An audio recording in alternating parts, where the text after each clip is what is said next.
A major corruption probe has led to the arrest of 7 active Toronto police officers and 1 retired officer. They are accused of assisting organized crime and face a multitude of charges. It is alleged that these officers have demonstrated varying degrees of criminality and associations to criminal networks. The allegations of criminal corruption include bribery, obstruction of justice, drug trafficking, theft of personal property, breach of trust, and the unauthorized access and distribution of confidential information.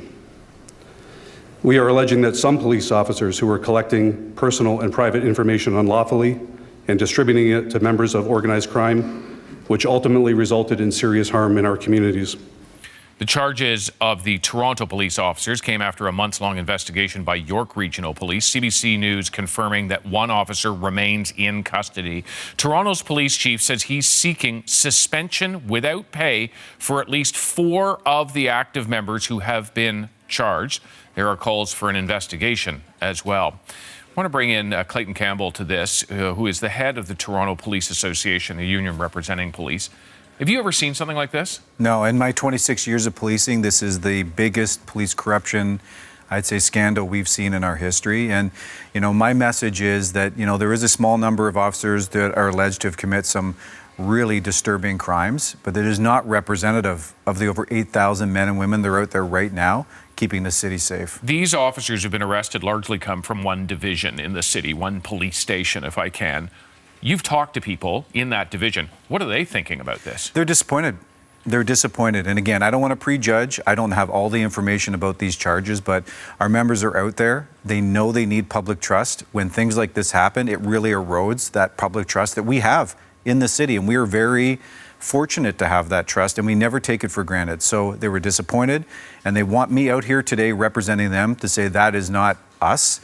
We actually want to do a great job. They're good, honest, hardworking people, and I want to make sure the public continues to support them. Some of the allegations, I mean, they're very serious, and they go from assisting in the trafficking of drugs to potentially revealing the addresses of people who could be killed by hitmen, including public safety officials, a jail supervisor. That has got to be shocking within the broader system. It is, and it's the first time we've seen anything like this in the city of Toronto. And I can tell you, we protect those who protect others when they're doing things in dynamic, challenging situations. They have to make split-second decisions. But I can tell you, one thing that our members hate more than anything else is a corrupt cop. And if these allegations are proven to be true, it's ridiculous and something our members don't stand for. Well, you say your members can't stand a corrupt cop. These cops who are facing allegations of corruption and a lot more are quite likely going to come to your union and say, please get us lawyers. Please pay for us to get lawyers. Is that automatic?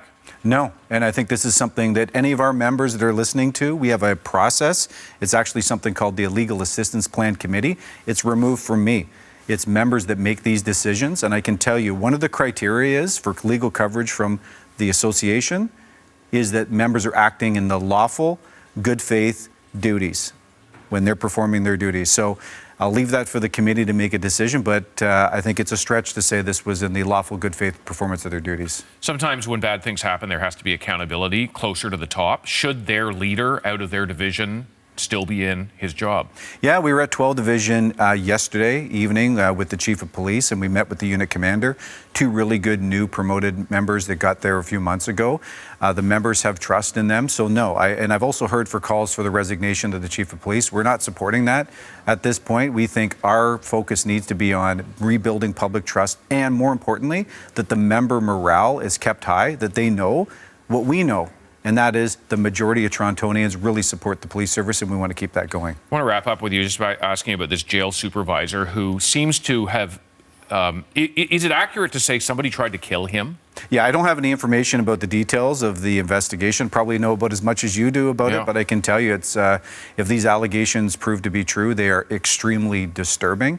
I saw yesterday at the news conference, they asked, was he involved in any criminality? And the answer was no.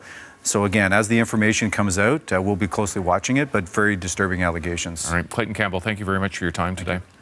Clayton Campbell, head of the Police Association here in the city of Toronto.